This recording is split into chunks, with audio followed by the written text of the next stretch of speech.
There's a family photo in our living room framed in gold. It was taken when I was about 12. I'm sitting on a floral love seat between my mother and father with my younger sister Anna, perched neatly on the armrest.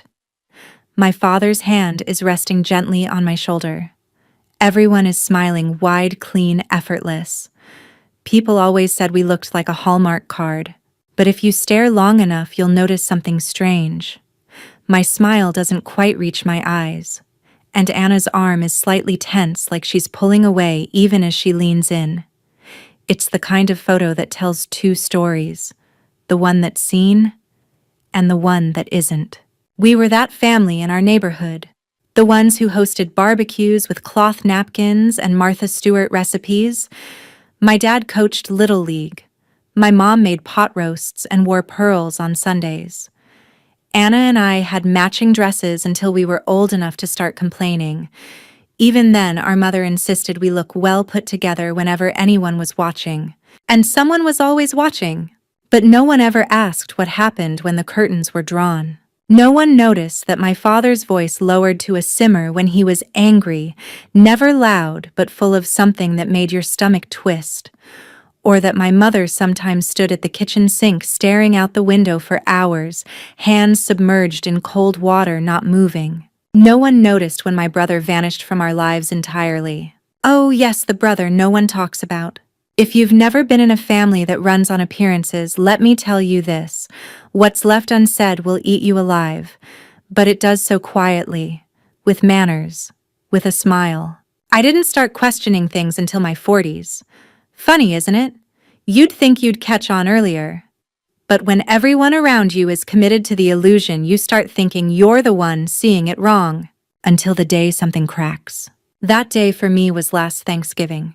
We were all at my parents' house, the same suburban home I grew up in. The table was set to perfection as always, white linens china that only comes out twice a year. Wine glasses no one was allowed to actually hold by the rim. My mother was carving turkey. My father was going on about retirement accounts. Then Anna said something that froze the air. She was laughing, swirling her wine glass, and said, "Remember when we used to pretend Daniel didn't exist? God, we were such little soldiers." My fork paused halfway to my mouth. Daniel, she said his name. I hadn't heard that name aloud in over 30 years. I looked at my mother. She didn't flinch, but she froze just a fraction of a second too long. My father cleared his throat. Anna realized what she'd done and quickly raised her glass in a mock toast. To secrets, she said with a tight smile. And stuffing. No one laughed. We moved on, talked about sales at Target, about who was making dessert, about the new neighbor's weird dog. But I couldn't stop hearing the name in my head. Daniel, my brother, the one who, according to my parents, left home for good when I was 5, the one we never mentioned again. The one who, now that I thought of it, had no photographs in the house. That night, after everyone had left, I stayed behind to help clean up.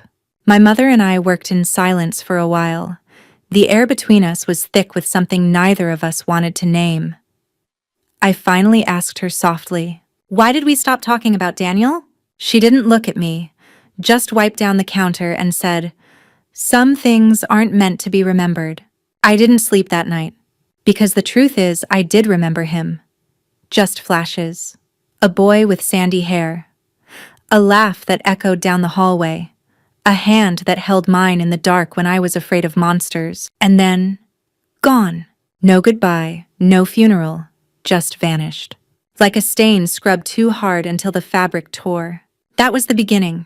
The moment the curtain twitched just a little. And I saw that the stage beneath our perfect performance was rotting.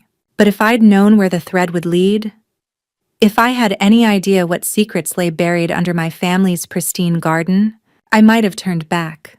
But I didn't. Because I had finally said his name out loud in my mind. Daniel.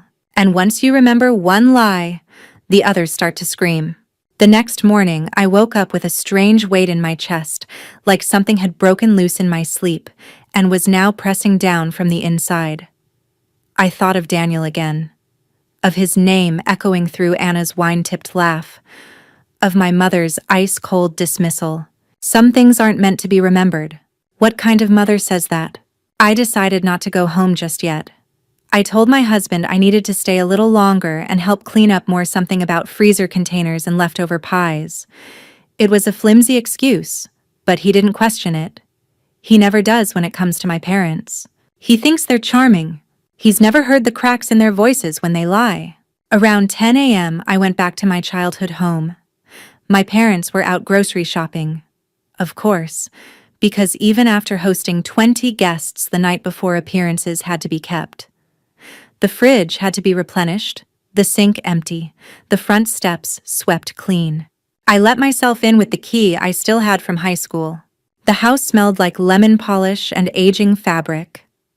I walked through it slowly, not as a daughter visiting, but as someone surveying a scene. There was no photo of Daniel anywhere. Not on the piano, not in the hallway, not even in the dusty albums stacked in the den. It was as if he had never existed. But Anna remembered. I remembered. Which meant they'd chosen to erase him. That was the real betrayal. Not just the lie, but the belief that we wouldn't notice. I found myself drawn to the basement. It always scared me when I was young. The narrow stairs, the thick damp smell, the single dangling bulb that never fully lit the space. As a child, I imagined ghosts lived down there, quiet ones that watched, but never moved. But now I wondered if it wasn't ghosts I had felt. Maybe it was secrets. The air was cooler as I descended. I flipped the light switch and the bulb hummed to life. The basement was cluttered: bins, boxes, tools. Nothing unusual, but something pulled me toward the far wall. An old bookshelf, mostly used for hiding junk, and behind it a door. I swear to you, I'd never seen that door before. It wasn't hidden well, just obscured by years of purposeful arrangement. My heart started to race. I reached forward, half expecting it to be locked. It wasn't. It creaked open. Inside was a small room. No windows. A bare cot in the corner. A child's blanket folded neatly on it. A bookshelf with a few old toys. And a set of letters stacked rubber-banded yellow with age. Each one addressed to D. I stood frozen, staring. It was a child's room. A secret room. And someone had lived in it. I sat on the cot and picked up the first letter. The handwriting was childish, crooked lines, misspellings, ink smudged by what looked like tears. Dear D, I'm sorry for telling Mommy about the frog. I didn't know she'd get so mad. Please come back upstairs. I miss you. The next one was similar. Dear D, Daddy said if I pretend you're gone, he'll let me have dessert again. But I don't want dessert. I want you.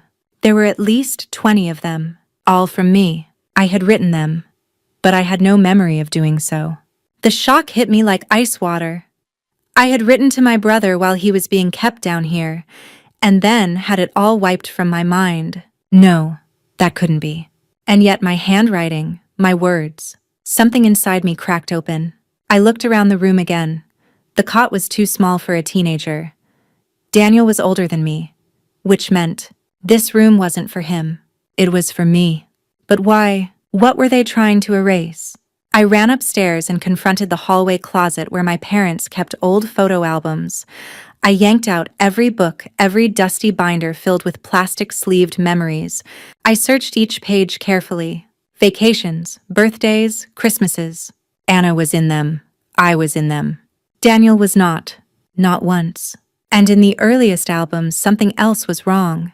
There were photos where I didn't appear until much later than I remembered. Like I'd been added or replaced. It felt impossible, like I was chasing shadows. But then I found a small Polaroid tucked inside a yearbook. A boy and a girl. The boy was clearly Daniel. The girl was not Anna. And it wasn't me either. I turned the photo over. In faded ink it read, Danielle and Elise, summer 1983. Elise. Who the hell was Elise? And why had I never heard that name before? The front door opened. My parents were home. I stood in the hallway holding the photo like a weapon. My mother walked in, eyes instantly narrowing. She saw the albums on the floor, the open closet, the old Polaroid in my hand. She didn't ask what I was doing. She just said calmly, "Put that back where you found it, Claire." And in that moment, I realized something bone deep. She wasn't surprised. She'd always known I would find it someday, and she was ready to lie again. But I wasn't the little girl with questions anymore. I was a woman with evidence, and I was going to rip this family's perfect mask clean off. I didn't put the photo back. I slipped it into the side pocket of my coat while my mother started unpacking groceries like nothing had happened. I watched her carefully, noting how her hands trembled only slightly as she unwrapped a block of cheddar. Her face, still flawless, still powdered just enough, did not crack. Not even a flicker. "Do you remember this name?" I asked softly. "Elise." She paused. Just for a moment. The kind of pause you could miss if you weren't trained to see it. But I saw it. The tightening of her jaw. The breath caught halfway up her chest. She didn't turn to face me. "I don't know who that is," she said evenly. I walked over to the kitchen table and laid the photo down face up. The children in it smiled at the camera, sunburned and barefoot. The boy, Daniel. The girl, presumably Elise, had a tooth missing. Her eyes were wide, curious, and unmistakably ours. Then why were they in our backyard in 1983? My mother didn't answer. From the hallway, my father's voice cut in. "Because Elise was never supposed to stay." The air fell silent. He walked in, set his car keys on the counter, and gave me a look I hadn't seen in years. Not anger. Not shame. "Warning. She wasn't our daughter," he said. "Not really. But she lived here," I said. "For a while." "For how long?" He didn't respond. My mother finally sat down, hands folded neatly. "It was a different time," she began. "There were programs, arrangements. Some girls came to stay. Elise was one of them. She was placed with us temporarily." "You mean fostered?" I asked. But even as I said the word, I could feel it didn't fit. "She wasn't registered," my father replied. "Not in the traditional sense. It was all quiet." "Illegal," I whispered. "Discreet," my mother corrected. I thought I had been standing on a shaky foundation, but now I realized there was no ground at all. My parents, model citizens, the pristine couple of the community, had taken in children under the table. And somehow, I'd never known. "How many were there?" I asked.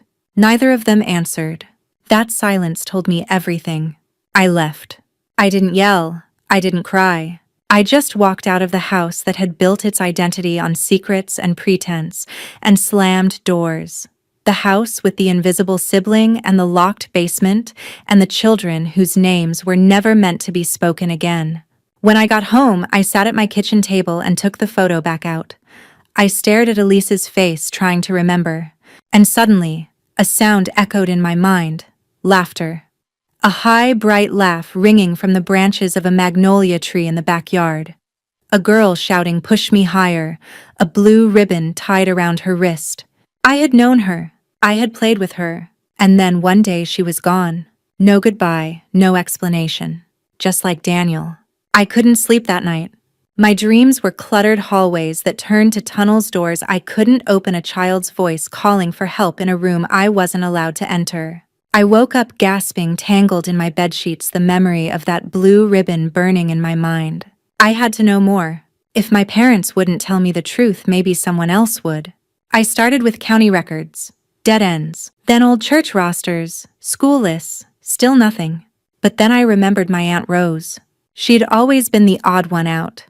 The one who moved out to the edge of town and stopped showing up at holidays.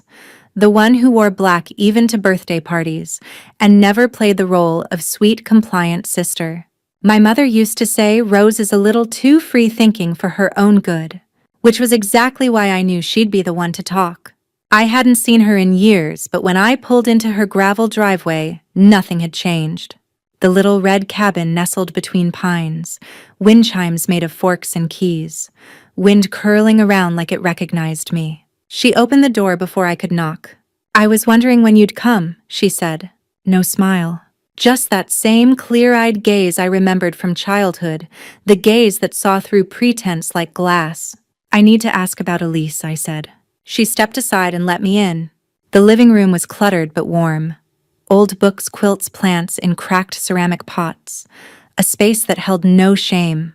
"She was never supposed to vanish," Rose said. "But they made her disappear anyway." My throat went dry. She was your sister, Rose said softly. Not fostered, not temporary. Full blood. Your parents had her 2 years before you. They just didn't want to raise that version of perfect. What do you mean? She was different. Too loud. Too curious. She asked questions. Didn't sit still. They said she didn't fit the picture. My vision blurred. They gave her away.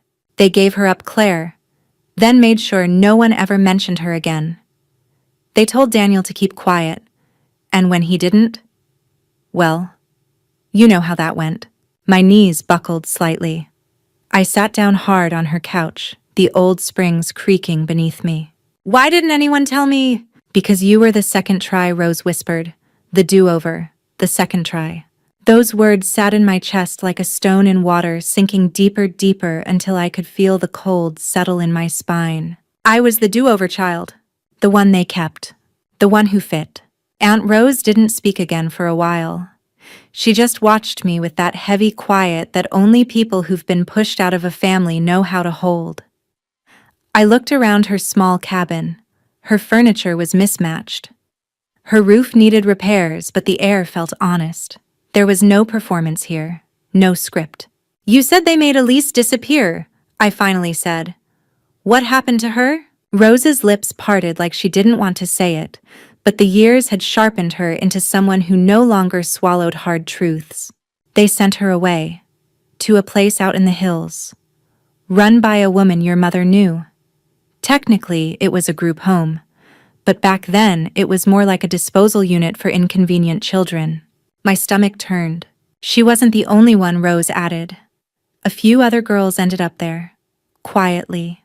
No records, no goodbyes. Why, I asked. Why would they do that? Because Elise didn't fit the picture, she said. And your parents, especially your mother, only knew how to love an image, not a person. I wanted to scream, but the rage was trapped under something thicker. Grief, confusion, guilt I didn't earn, but still carried. Why didn't you stop them? I whispered. I tried, Rose said, tears welling now. I threatened to call social services. I screamed at your father. But they shut me out. Cut me off. I closed my eyes. I could see it clearly now, the web of lies, the silence spun tight around every dinner table and holiday and photograph. I had been raised in a shrine built on erasure, and now the ghosts were demanding to be named. I drove home that night with Elise's name on my lips. Whispered, repeated, held like a prayer. Elise, my sister. I kept hearing her laughter, the phantom sound of it from a time I'd forgotten.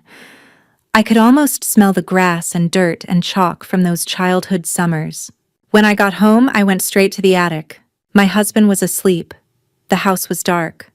But I needed to know if anything had been left behind. The attic was filled with the usual debris of family life, baby clothes, broken lamps, boxes labeled in my mother's perfect cursive. But in the far corner, tucked behind a dented suitcase, I found a box that had no label at all. I lifted the lid. Inside were drawings, childish scribbles, stick figures, hearts, flowers, and 3 names written again and again. Daniel, Elise, Claire. We had known each other. We had played together. I found a crumpled paper folded over and over, worn thin at the creases. I opened it carefully. It was a map, drawn by a child. At the top, in large letters, our secret fort. A tree, a swing, a path through woods. And then, scribbled in the corner, E+C forever, D2. Tears burned my eyes. This wasn't a fantasy. This was real. They had loved me. We had been siblings. And then, they were taken. The next day, I called every group home in a 100-mile radius. Most didn't exist anymore.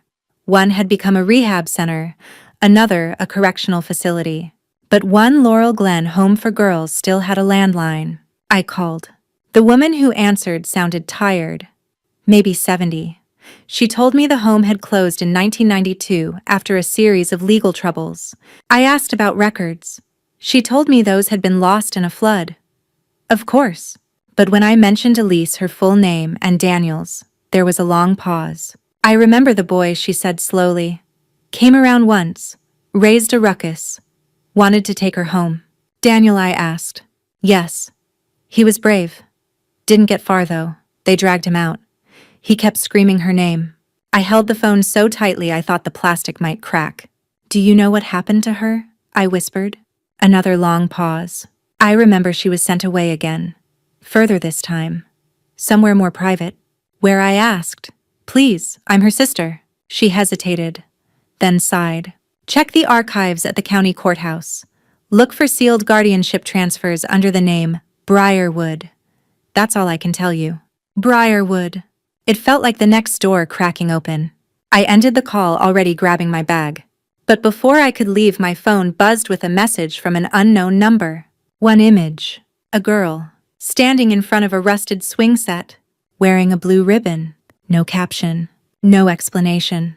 But I knew. Somewhere out there, Elise was still waiting.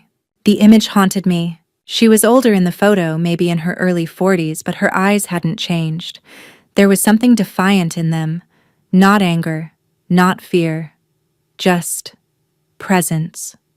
As if she had waited long enough, and now she was done waiting. The blue ribbon was unmistakable. I stared at the message, heart pounding. Who had sent it? How did they get my number? Was it her? I texted back. Elise. No reply. Just the ticking silence of an unanswered question. But I wasn't about to stop.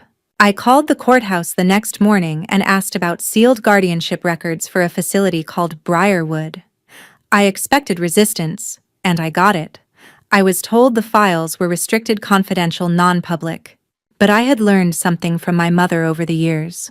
If you speak with authority, people don't ask questions. So I lied. I said I was an attorney handling a family estate.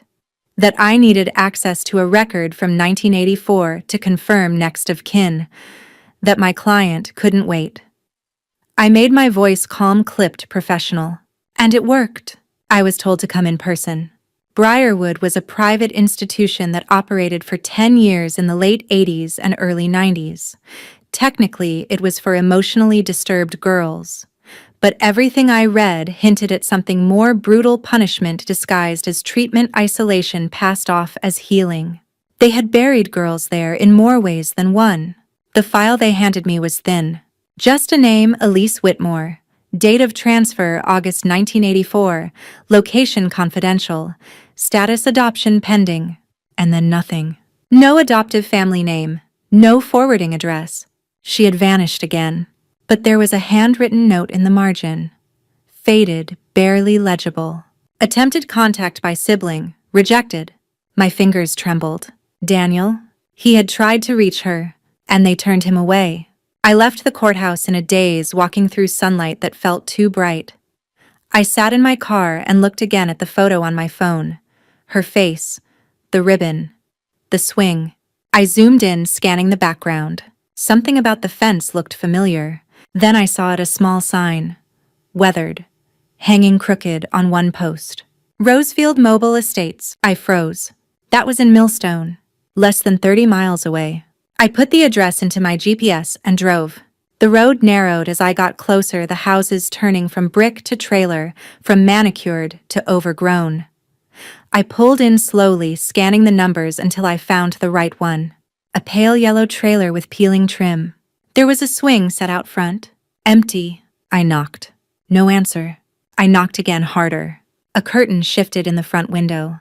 Then the door creaked open. She stood there, framed in the doorway. A little shorter than I expected.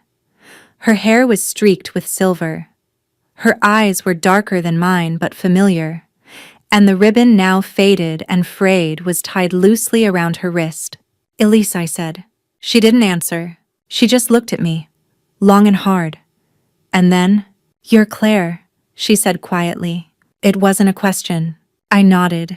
Her eyes welled instantly, but no tears fell. "I wasn't sure if you'd ever find me," she said. I stepped forward, my voice catching. "I didn't even know you existed. They made sure of that." She opened the door wider. And for the first time in 40 years, my sister let me in. Her home was small, lived in, and tidy. The couch sagged in the middle. A chipped mug sat half full on a coaster. There were no family photos on the walls, only drawings. Abstract, swirling shapes in blues and grays. We sat across from each other in silence. There was so much to say that neither of us could speak. Finally, Elise reached for a drawer in her side table and pulled out a single object, a bracelet made of string and beads. 3 letters. D-E-C. Daniel made it, she whispered. I remember those, I said. We used to make them with colored thread. You wore yours until it broke, she said. I kept mine. I felt tears rising, but I held them in. You remember us? Every moment, she said. Every laugh. Every scraped knee. Every time we got in trouble together. And the day they took me away. I don't know why they— Yes, you do, she interrupted. You were perfect. I wasn't.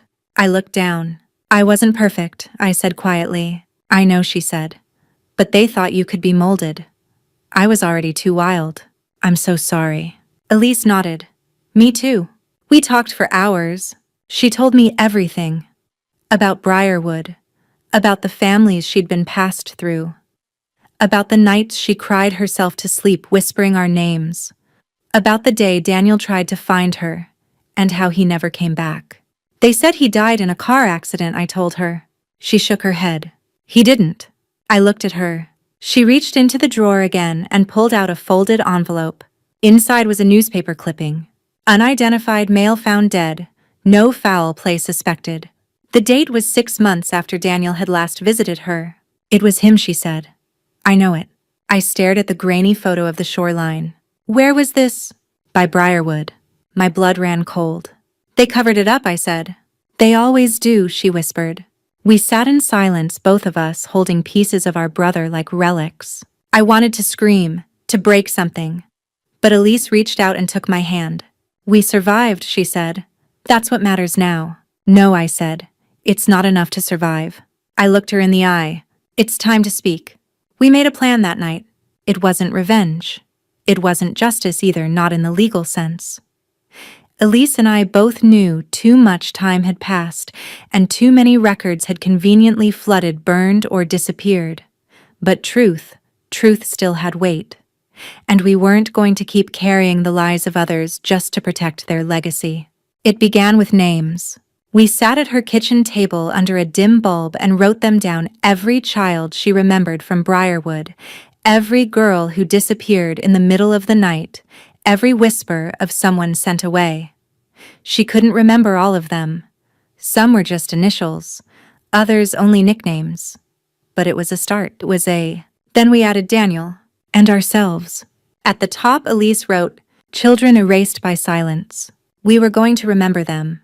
Out loud. The first step was telling Anna. I didn't trust my parents anymore, not with a truth this sacred. But my sister had cracked the seal that Thanksgiving night. She remembered Daniel. She felt the tension. I believed she deserved to know the rest. When I called her and asked to meet, she sounded hesitant. When I said I wanted to talk about Daniel, her voice dropped low. I was hoping you'd say that. We met at a coffee shop halfway between our houses. She was already seated when I arrived, a scarf tied around her neck, hands wrapped around a cappuccino. She looked up at me and said, "So, what did you find?" She didn't need convincing. Not after I pulled out the photo of Elise and Daniel. Not after I showed her the drawing from the attic. The map with E+C forever. Anna covered her mouth. Her eyes filled fast. "Oh my God," she whispered. "Elise?" She remembered her too, vaguely. But she remembered. She braided my hair once, she said. Tied it with a blue ribbon. Mom was furious. We sat in stunned silence for a while. And then she said the thing I'd been dreading. What now? I hesitated. Because what now wasn't just about discovery. It was about confrontation. We're telling them, I said. Anna blinked. Mom and Dad. Yes. They'll deny it. I don't care. They'll turn it around on us. I still don't care. She looked down at her hands. Do you think they'll ever admit it? I didn't answer. Because I already knew. They wouldn't. But that wasn't the point. We weren't doing this for their admission. We were doing it to end their erasure. That Saturday, Elise came with me. We pulled into my parents' driveway mid-afternoon. The sun was high and the street was quiet. Suburbia held its breath. Elise sat in the passenger seat, calm but visibly braced. She wore the ribbon again, this time in her hair. Are you ready? I asked. I was born ready, she said. We rang the doorbell.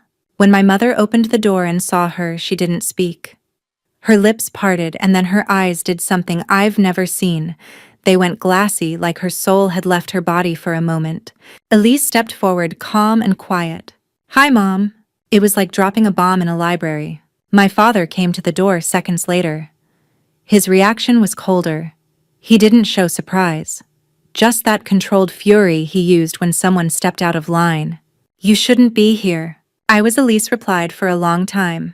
"Then you decided I wasn't." No one moved. Then my mother opened the door wider and stepped back. And just like that, we entered the house of lies. The confrontation wasn't loud. It was surgical. We laid out the evidence, photos, letters, the bracelet, the adoption records. Elise read their names out loud, one by one. Every girl she remembered. Daniel's name came last. That was the only time my mother cried. Not when Elise said, "You left me." Not when Anna said, "You made me forget her." But when she heard Daniel's name and saw his bracelet, she turned away and sobbed into her apron. I'd like to tell you that she confessed everything right then. But no, she didn't. She said they had been young and pressured and didn't know what to do. She said Elise was difficult. She said Daniel couldn't let things go. And then she said the words I will never forget. We had to make a decision for the family. I stood up. "You made a decision for yourselves. Not us. Not them." Elise stood too. She looked at my father and said, "I survived you." And then she walked out the door. Anna followed her. And I, for the first time in my life, did not stay behind to clean up. That night, the three of us sat together again, Elise, Anna, and me, at Elise's trailer. We toasted Daniel. We toasted every child who'd been silenced. We toasted ourselves for finding the courage to remember. And in that tiny kitchen lit only by one flickering bulb, we were a family again. Not perfect, but real. For days afterward, I couldn't stop thinking about that sentence. We had to make a decision for the family. What does it mean, really, when people say for the family? Because in my parents' world, the family was an image, polished floors, forced smiles, curated stories. Not people. Not feelings. Certainly not truth. Elise, Anna, and I had started talking every day. It was like opening a door we didn't know existed. Our conversations were clumsy at first, timid, like we were walking across cracked ice, not sure what might break next. But with each call, the cracks mended. And what grew between us wasn't just understanding. It was memory, reconstructed, shared. A week after the confrontation, Elise invited us to help her with something she called the list. When I arrived, she had spread papers across her table, handwritten notes, names, timelines. She had traced back some of the girls who had been in Briarwood with her cross-referenced names from her memory, with archived school attendance and scraps from old newspapers. She had found 3 women. One lived in Ohio, now running a community center. One had passed away. And the third, her name was Lena, lived 2 towns over. "I want to talk to her," Elise said. "I want to know what she remembers." I offered to go with her. Lena's house was small and yellow, nestled in the middle of a quiet cul-de-sac. When she answered the door, her eyes darted between us, nervously unsure whether to slam it shut or let it swing open. But when Elise said her name, just her name, Lena let out a soft, disbelieving gasp. "Elise." She stepped back, welcomed us in. Their reunion was quiet but powerful. No shouting, no dramatic gasps. Just 2 women looking into each other's faces, recognizing the girl they once survived with. They talked for hours. About Briarwood, about the punishments, the silence, the attic room where they sent girls who asked too many questions, about the ones who never came back after spending a night there. It was worse than Elise had remembered. Lena had kept journals. She showed us one. Pages filled with the looping, frantic handwriting of a girl desperate to hold on to herself. Some entries were barely readable, written in the dark, pressed hard into the paper. Others were lucid, chillingly clear. "They shaved Maria's head today. We're not allowed to say each other's names after dinner. I think Elise is next." Elise read those words with her lips pressed tight. Her eyes shimmered, but she didn't cry. She looked at Lena and said, "I remember you helping me climb the fence." "I got caught," Lena whispered. They locked me in the attic for 3 nights. I'm sorry. You made it out, Lena said. That's all that mattered. On the drive home, Elise was silent for a long time. Then she said, I want people to know. She didn't mean just us. Not just the whispers we traded behind closed doors. I want to write it all down, she said. For Daniel. For the others. For everyone who never got to speak. I looked at her, this woman who had been erased, discarded, buried beneath a family's shame, and saw not a survivor, but a witness. You should, I said. And I'll help you. She turned to me, eyes wide. You will. I've lived in silence my whole life, Elise. I'm done with it. The next few weeks became a whirlwind. We started transcribing Lena's journals. We added Elise's memories. Anna even wrote a chapter, her own account of what it was like growing up in a family that edited its past like bad script notes. We weren't professional writers, but we were truthful ones. We called the project The Forgotten Daughters.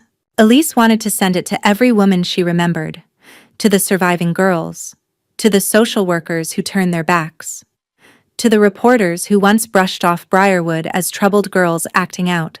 But most of all, she wanted to send a copy to our parents. It arrived at their house in a padded envelope. We didn't include a letter, just a sticky note on the first page.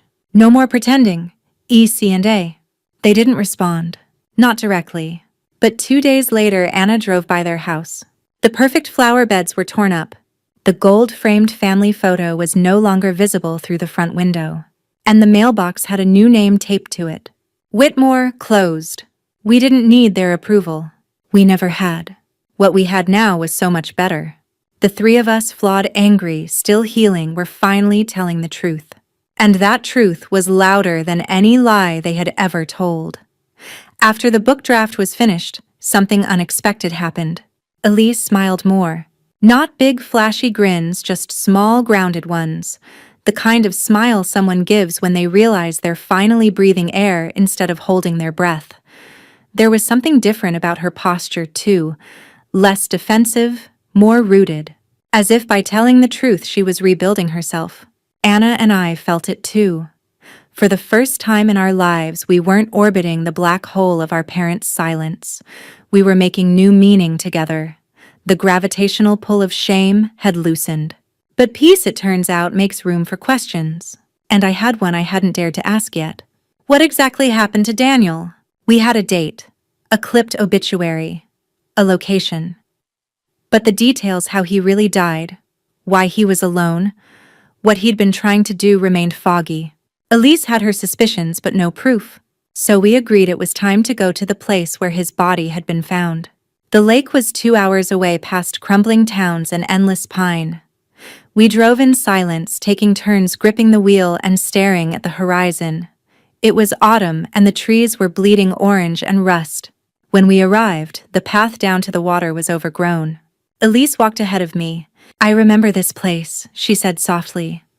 Briarwood would bring us here sometimes, for nature therapy. But it was just a way to say they gave us sunshine. We reached the edge of the lake. It was still, too still, like it had swallowed stories and kept them. I looked around and tried to imagine Daniel here, his last moments. His thoughts. The weight he must have carried. Why did he come, I asked. What was he trying to do? Elise closed her eyes. I think he was trying to take me back. From Briarwood. She nodded. He was 17. They told him no. They always told him no. So he came here. Maybe to wait. Maybe to think. Or maybe because it was the only place left that felt real.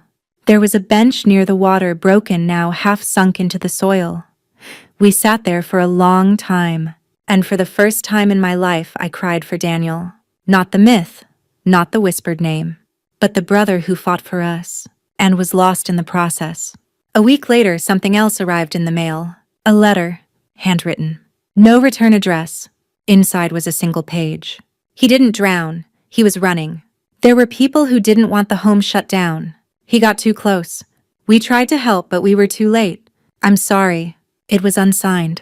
But Elise read it and said it's from Rosa, who, one of the older girls at Briarwood. She watched everything. She knew things. She's the one who told Daniel where I was.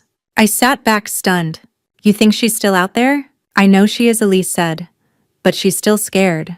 We both stared at the letter, what it meant, what it didn't say, and the way it shifted the story again, no longer just neglect or cruelty, but cover-up. Daniel hadn't just been a casualty of silence. He had been stopped. That night, I looked through our manuscript again. The chapters, the drawings, the letters, the names. It felt powerful, but suddenly not enough. "They buried him," I said to Elise on the phone. "I know." "Then we're not done." "No," she agreed. "We're just getting started." We contacted a journalist. Not just any writer, but someone known for digging deep into old institutional abuse cases. Anna made the connection. Within a week, we were sitting across from a woman named Janelle, who wore a leather jacket and took notes like a detective. She listened, really listened, didn't flinch, didn't interrupt. When we finished laying out the whole timeline, she sat back and said, "If even half of this checks out, we're looking at one of the biggest suppression scandals in the county's history." She asked for our documents. We handed them over. Every page. No more secrets. Not from us. Not anymore. A month passed. Then two. Then one morning, Elise called me with shaking hands. "Turn on the news," she said. I did. The headline read, "County launches formal investigation into Briarwood legacy and missing records." They had named Daniel. They had quoted parts of our manuscript. They had shown Elise's drawing on screen. And for the first time in public memory, the ghosts had names. The days that followed were surreal. Our phones didn't stop ringing. Reporters, former residents, even strangers who had heard echoes of Briarwood in their own lives. Some offered stories. Others simply offered gratitude. But one call changed everything. It was from the district attorney's office. They wanted to meet with Elise, with me, and with Anna. When we arrived, we were led into a quiet room. No cameras, no press. Just a woman in a navy suit and tired eyes who introduced herself as Deputy DA Kendra Alvarez. She didn't waste time. "We believe your brother's death may have been misclassified," she said. "We've reopened the investigation." Elise sat forward in her chair, clutching the bracelet Daniel had made her. "Do you think someone—" "We don't know yet," Alvarez said carefully. "But the inconsistencies in the autopsy paired with the new testimony we've received merit further inquiry." I asked the question we were both thinking. "Will anyone be held accountable?" Alvarez paused. "There are people still alive who were involved in the operations at Briarwood. If we can link them to a pattern of negligence or worse, we'll pursue charges." I could barely breathe. Not revenge, but justice, the kind Daniel never got. In the weeks that followed, we sat through interviews, submitted evidence, and told our story again and again. It never got easier. But each time we told it, it felt less like a wound and more like a scar. Something that would never disappear but that no longer bled. The journalist Janelle published a 3-part exposé in the Sunday paper. The Forgotten Daughters, How a Small-Town Family Hid a Dark Legacy. Our names were in it. Elise, Claire, Anna, Daniel. For the first time, his name was in print, not as a footnote, not as a tragedy, but as a brother who fought for his sister and lost everything. Elise framed that article. She hung it in her living room, right next to the swing set photo. Then one day, someone knocked on Elise's door. It was a woman, older, weathered, holding a small canvas bag. "I think we were friends," she said. Elise blinked, stunned. "Rosa." They embraced like people who'd survived a war. And in some ways they had. Rosa came in. She poured herself tea like she'd done it 1,000 times. And then, without prompting, she emptied the contents of the canvas bag onto Elise's table. Letters, photos, an old staff logbook. "I kept it," she said. "All of it, in case someone ever came asking." Inside the book were names, notes, punishments, transfers. Some names were crossed out. Others were marked with a single X. "Elise," I whispered. "These are the records they said were lost." Rosa nodded. "I saw them burn the others, but I hid this one." We knew what we had, not just proof, but receipts. The DA's office took the logbook immediately. Within a month, former Briarwood staff were subpoenaed. Some denied everything. Some admitted mistakes, but one broke. She testified under oath that Elise had been restrained, isolated, and silenced for days at a time. That Daniel had come looking for her and was escorted off the property. That later staff were warned not to speak of him again. And when Rosa's book aligned with her statement, the case cracked open. The county issued a formal apology to the families of the girls. But for Elise, words weren't enough. She requested a memorial, not for herself, not even for Daniel, but for all the children, the ones whose names had been erased. It was placed at the edge of the lake where Daniel had died. A small stone monument engraved with this: "To the children silenced, the siblings forgotten, and the truth they never stopped carrying. We remember you." There was a bench next to it, the same kind of bench where we'd first mourned Daniel together. But now it held peace, not silence. At the memorial unveiling, Elise stood before a crowd of 30 people, survivors, families, strangers who came to witness the reckoning. Her voice didn't shake. "My name is Elise Whitmore. I was erased. But I survived. I was told my story didn't matter, that no one would believe me. But look around." She opened her arms. "We are still here, and we are not silent anymore." The wind stirred the lake. Somewhere in it, I imagined Daniel smiling. Finally, his voice had come through us. After the memorial, life didn't exactly return to normal, how could it? But it did settle. Elise moved into a small house near the edge of town. Still modest, but hers. Her trailer had served its purpose, she said it sheltered her through the silence. But now she was building something new. Anna began volunteering at a youth shelter, working with girls who had aged out of foster care. I think it was her way of saying, "I see you. I won't forget you." She never said that aloud, but Anna never did need to speak much to make things clear. And me, I started writing. Not just helping Elise with the book, but really writing short essays, reflections, pieces of memory stitched into something legible. At first, it was just for me. Then, one of them got published in a local paper. It was titled, "On Loving the Family You Were Never Allowed to Know." The response was overwhelming. Letters came in, emails, even a call from a radio show that wanted to do a segment. It wasn't fame I wanted, not attention. It was connection. If my voice could build a bridge to someone still stuck in the silence, then I'd use it. Every day. And yet, in quiet moments, I still felt him. Daniel. Like a wind that passed through me unexpectedly. I'd see a boy on a bike and think of the stories Elise told, how he used to race ahead, always pretending to be her hero. I'd hear a piano through a window and remember the bracelet, how carefully he'd chosen each color, as if he wanted to tie us together in something that would last. Some days I resented our parents more than ever. Not just for what they did, but for what they stole: the years, the memories, the chance to love freely. But then I'd remember what Elise said. We survived. And I'd breathe. It was spring when Elise got the letter. An official one from the state's Victim Compensation Board. They were offering a formal settlement for her years in Briarwood. It came with a number, a check, and an apology. Elise stared at it for a long time. Then she said, "You can't put a price on a childhood." She cashed it anyway, but not for herself. She used it to launch a foundation, the DEC Fund, named after the initials from that old bracelet. Daniel, Elise, Claire. Its mission: to support siblings separated by the foster system and institutional trauma.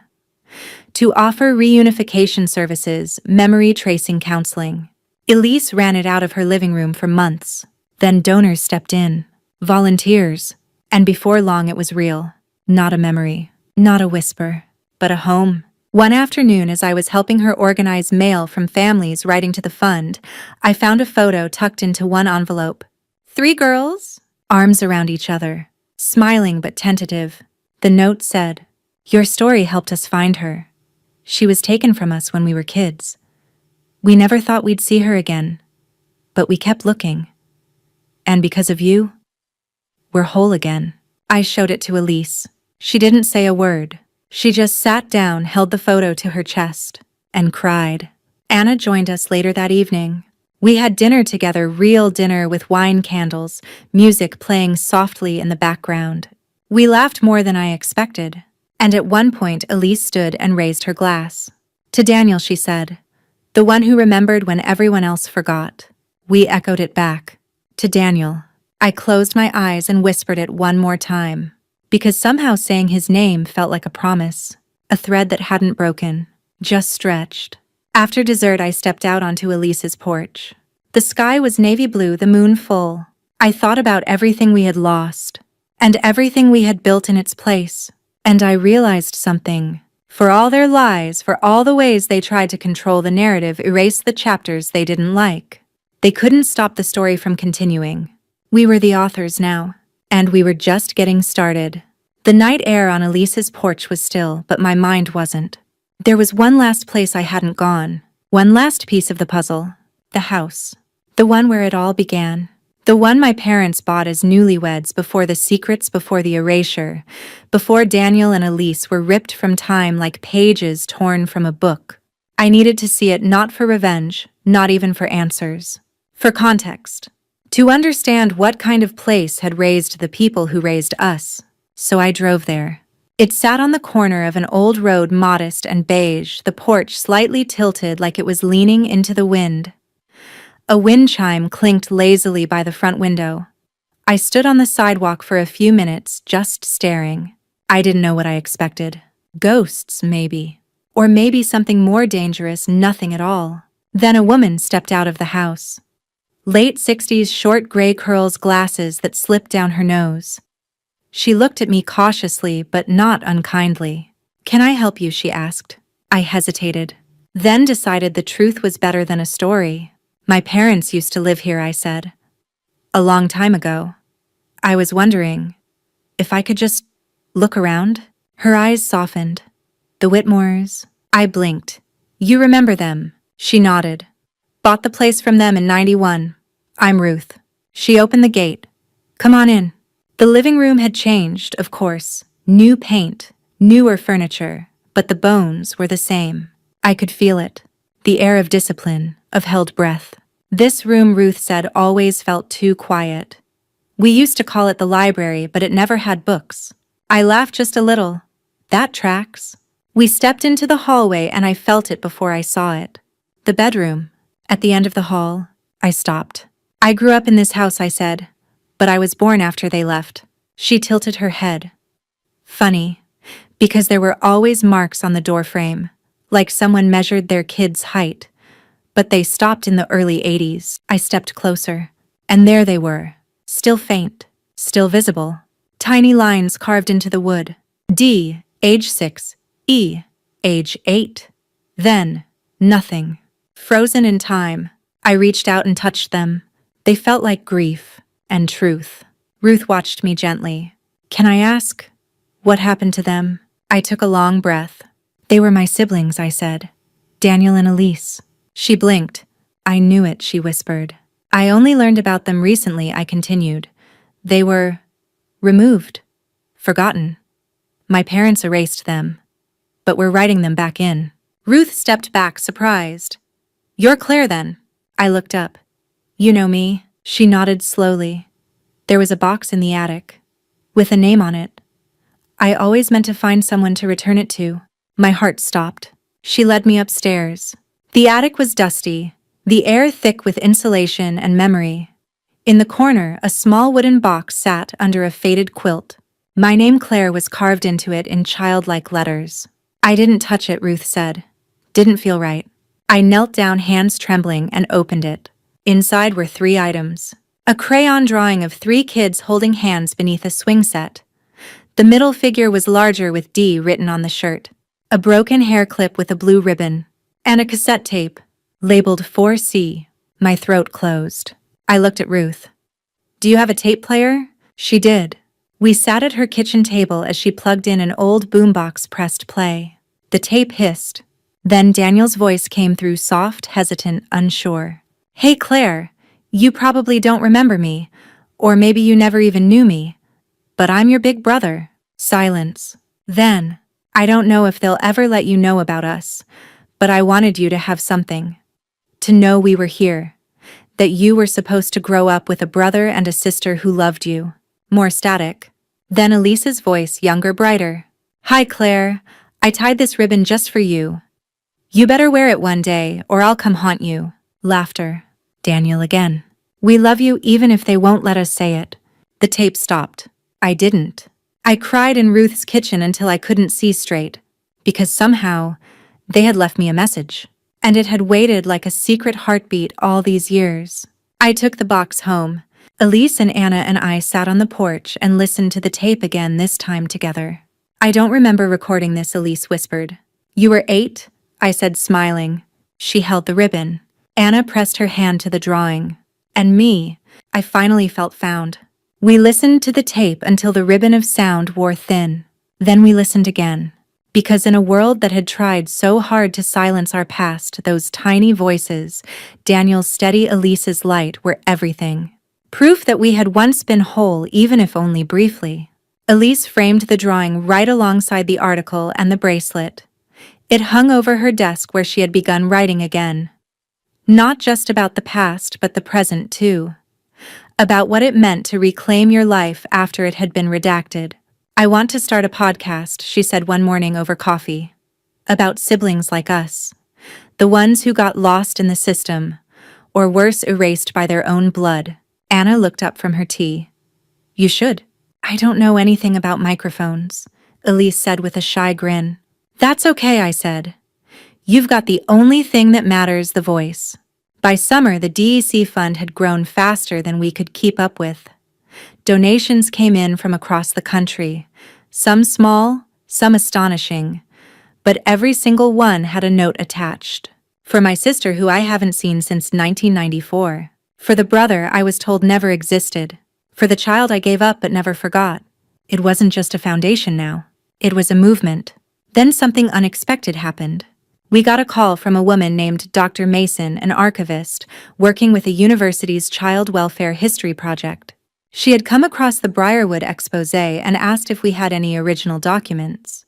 We invited her over. What started as a meeting turned into something bigger. Dr. Mason offered to partner with the DEC Fund to create an official digital archive, a permanent public record of every erased child connected to places like Briarwood. It would be searchable, verifiable, undeniable. Elise looked at me stunned. They're going to remember them. I nodded. Yes. Because we refused to forget. The first name entered into the archive, Daniel Whitmore. Date of birth. Date of death. A photo of him on a swing.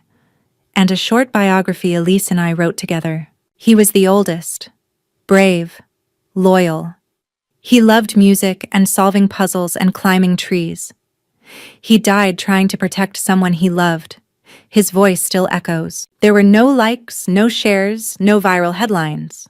Just truth, resting peacefully in a place where no one could erase it again. That night, Anna said something I'll never forget. She was holding one of the letters that had come in the mail from a woman who had run away from a group home at 16 and never looked back. She says reading our story made her call her sister for the first time in 20 years, Anna said. Then after a pause, do you think we're healing people? Elise looked at her. Maybe. But I think we're doing something even bigger. What's that? We're giving people permission to remember. I started walking every morning, early before the world was awake. One day, I walked past the old school where I'd once sat in stiff chairs and drawn careful pictures of a family I thought was complete. I remembered how my teachers used to smile at my mother, how well-behaved I was, how normal. No one knew.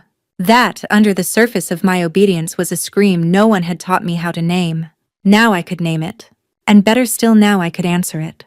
On what would have been Daniel's birthday, we visited the lake. We didn't cry this time. We brought flowers, letters, and one of Elise's podcast microphones. She sat by the monument and recorded a short episode right there on the bench. Her voice was calm, strong. This is for the ones they said were too broken, too difficult. Too much trouble to keep. You were never the problem. You were the ones worth saving. Then she pressed stop and just sat. The water lapped softly. Anna took a photo, Elise in the sun, the monument beside her, the lake stretching beyond. And for once, everything felt exactly as it should be. That night, Elise posted the photo with a caption, "Not forgotten, not anymore." And thousands of people wrote back, "Neither are we." It started small, just a few emails from listeners. But by the end of the month, Elise's podcast had over 100,000 downloads. It was raw, imperfect. Sometimes the audio cracked. Sometimes she stumbled over her words. But none of that mattered. Because her voice, it reached people. She titled it, Erased and Remembered. And in every episode, she told one story, either her own or someone else's, about being separated, silenced, forgotten. She interviewed survivors, siblings, caseworkers who'd left the system in shame, even a retired judge who admitted he'd signed hundreds of placement orders without ever looking past the paperwork. And in one episode, she told my story. It was strange hearing her say my name. Claire was the one they kept. The one who grew up in the after, without knowing what had come before. But when she found out, when she started to remember, she didn't turn away. She came back for me. I cried in my car the first time I heard it, because in all the chaos, in all the grief, I never once thought of myself as brave. But maybe we all were, in different ways. Anna got invited to speak at a child advocacy conference. She stood on stage in a room full of professionals, lawyers, therapists, case managers, and told the truth about our family, our lies, our erasures, and the slow, difficult act of repair. When you tell a child to forget, you're not protecting them. You're just building a house on top of a sinkhole. It will collapse. Maybe not right away. Maybe not for decades. But eventually, the truth comes through. People stood to clap. But Anna just walked off stage quietly, because for her the real victory wasn't applause. It was the silence that followed, the deep thinking silence that meant her words had landed. One morning, Elise called and said, "You need to come by." When I arrived, she was waiting at her door with a wide grin. Inside, her living room was covered in sticky notes. Every color, every shape. I laughed. "Did a stationery store explode in here?" "No," she said.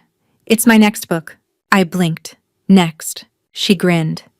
"You didn't think one story was enough, did you?" This time she wasn't writing about the past. She was writing about after, healing, anger, and the strange uneven terrain of starting over when you're already halfway through your life. "You should write a chapter," she said. Me. "Of course. You were the beginning of my after." And just like that, the story kept growing. Not as a single voice, but a chorus.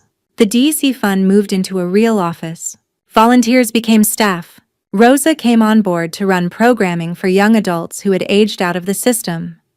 She started a mentorship program pairing survivors with social work students who actually wanted to listen. The waiting list grew longer by the week.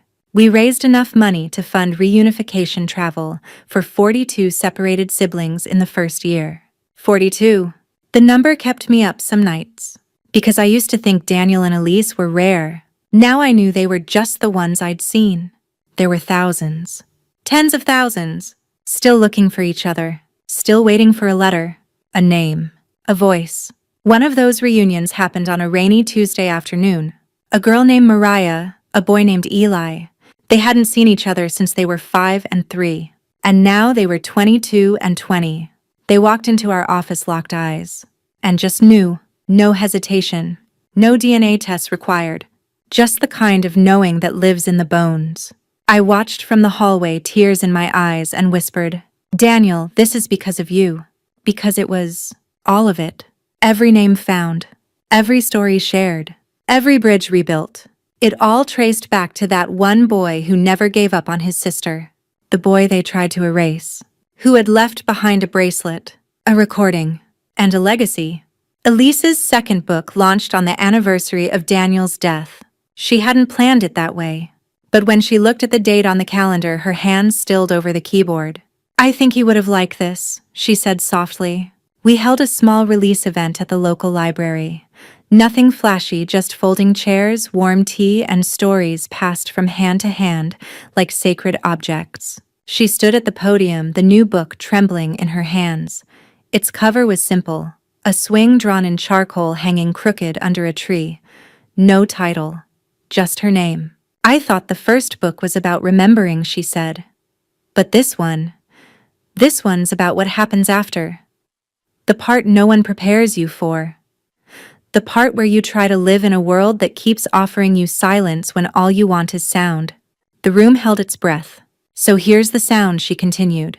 Here's what happens when the ones they tried to forget speak louder than the ones who tried to bury them. She read the first few pages aloud. And when she finished, no one clapped. They just sat in the silence, letting the truth settle, letting it matter. That night, we lit a candle by the monument again. This time there were others. 10, then 20. Then over 100 people came carrying candles, names, photographs of missing or lost loved ones. Someone strummed a guitar. A girl read a poem about being found by someone who had the same scar behind their ear. It didn't feel like grief. It felt like resurrection. Elise leaned against me, whispering, "This is what I always dreamed family could feel like." I squeezed her hand. I think Daniel knew. Later, Anna told me she'd found something in our parents' attic. Another box. This one was labeled only with a date, October 3rd, 1985. Inside was a sealed envelope, yellowing at the edges. It was addressed to whoever remembers. Anna handed it to Elise. "You should be the one to open it." Elise held it like it might explode. Inside was a single piece of paper. A letter, written in our father's handwriting. "I made mistakes I'll never be able to undo. I believed that silence would protect you, that forgetting would heal. But I see now that all it did was bury us all alive.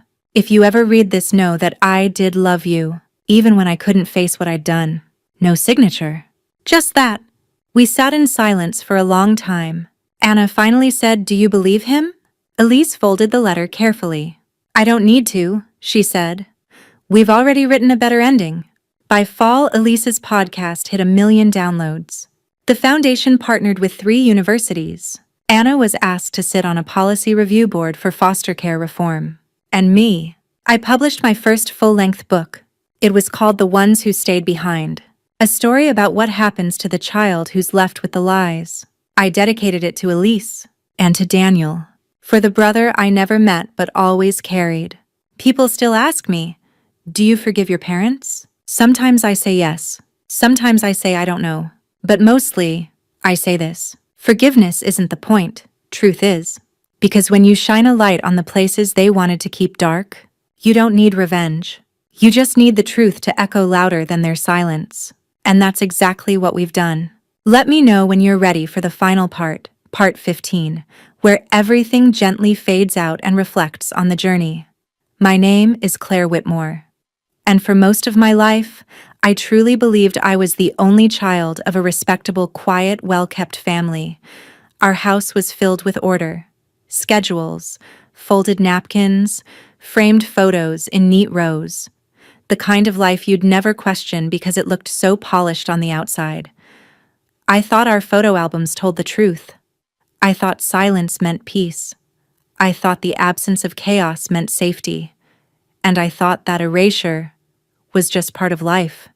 That some things disappear, and you learn not to ask where they went. But I don't believe any of that anymore. Because I've seen what happens when you finally open the doors they kept locked for decades, not metaphorically, but literally. I've seen the yellowed boxes, the buried evidence, the discarded toys and notes and names. I've seen the grief tucked away in corners of attics and hearts. And what I found behind that silence wasn't dust. It was love. Scattered. Unacknowledged. Waiting like a child on a doorstep. I used to believe healing came gently like warm tea and soft rain. But now I know healing is often loud, messy, disorienting. Healing is the slam of a drawer you weren't supposed to open. The shock of hearing your name spoken by someone who should have grown up beside you. It's the sound of a voice on a forgotten tape whispering, "We loved you," even when they wouldn't let us. We were always a family of 5. Even when the photographs only showed 3. Even when the stories shrunk us down to 1. Even when I didn't yet know that half of me had been erased before I even understood what family meant. Daniel is still gone. There's no fantasy ending here. No miracle. Nothing I do will ever bring him back from the bottom of that lake. But somehow he's more present now than he ever was in my memories. He's in everything. He's in the small monument at the lake where his name is etched, not as a caution, but as a beginning. He's in the voice Elise uses when she records her podcast, strong, sure, but with a tremble that always seems to surface when she says his name. He's in the letters we receive every week from strangers who say things like, "I thought I was crazy for remembering someone everyone else forgot. Your story made me call my sister after 30 years. I didn't know I could still grieve someone I never met." Those letters don't shock me anymore. What shocks me is how many of them there are. I used to think our story was a painful anomaly. Now I understand it's a map, one that others are tracing in the dark, a guide for those who were left behind and told, "Don't ask." A light for those who had the truth stolen from them before they could even pronounce the word. Last week, Elise and I sat together on her porch. No tape recorders, no laptops, no audience, just us. Two sisters who were never meant to find each other again but did.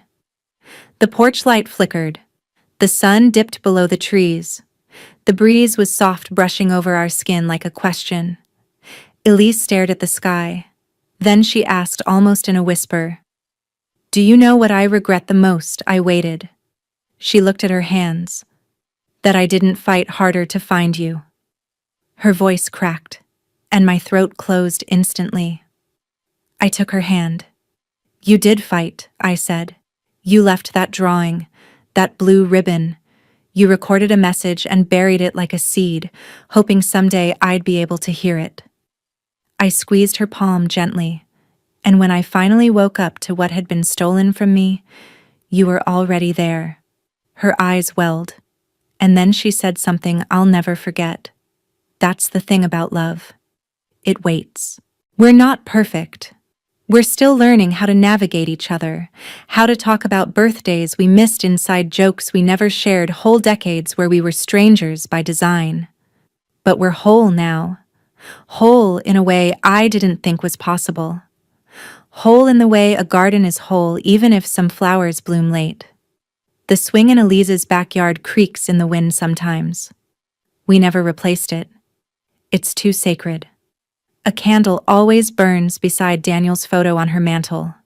And for the first time in my life, I don't feel like I'm standing on some unstable fault line bracing for the next lie to split the ground. I'm standing on solid earth. Because we built it ourselves. Word by word. Name by name. Truth by painful, shining truth. Sometimes people still ask me, "Do you forgive your parents?" And I never know how to answer. Some days I say yes because holding on feels too heavy.